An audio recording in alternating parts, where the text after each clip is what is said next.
មិនចង់រំលឹកឡើងវិញពីរឿងកន្លងទាំងឡាព្រោះបានចាកចេញមកឆ្ងាយគ្មានស្ដាយក្លាយជាសេដ្ឋីថ្មីក្នុងសង្គមមានប្រាំងមានពេកក្រុមយ៉ាងរឿងចាំងបំភ្លេចអើយបាននេះជាភពសំណាងនៃខ្ញុំស្ដុកស្ដម្ភពុំដែលនឹកគ្នាដល់ឡាមេអំបែផ្លាប់ពោស្រស់បំប្រងសាត់ភពផងហើយទុំលើបផារីរំតាមខ្ញុំសំបាយលីជីវិតដងកើពង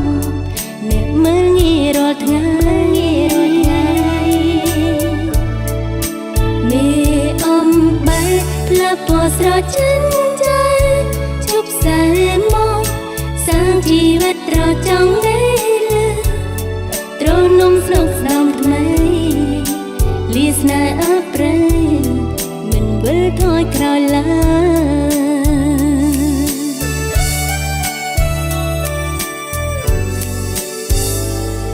បើមានឱកាសចុងក្រោយ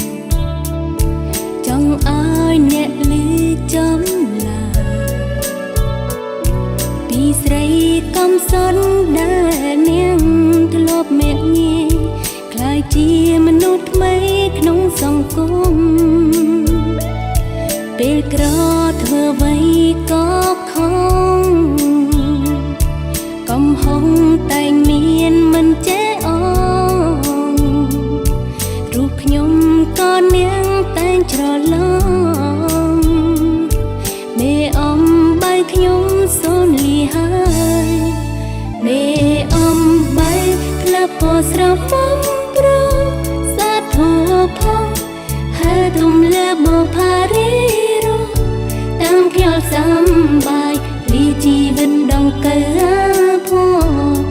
អ្នកមើលងាយរាល់ថ្ងៃមេអំបែកផ្លាប់ពោស្រស់ចិនใจជប់សែមកសាងជីវិតត្រចង់ទេទ្រនំស្នុកស្ដំថ្មីលីស្នេហ៍អប្រែមិនវិលថយក្រោយឡើយកុំចង់ពីអូ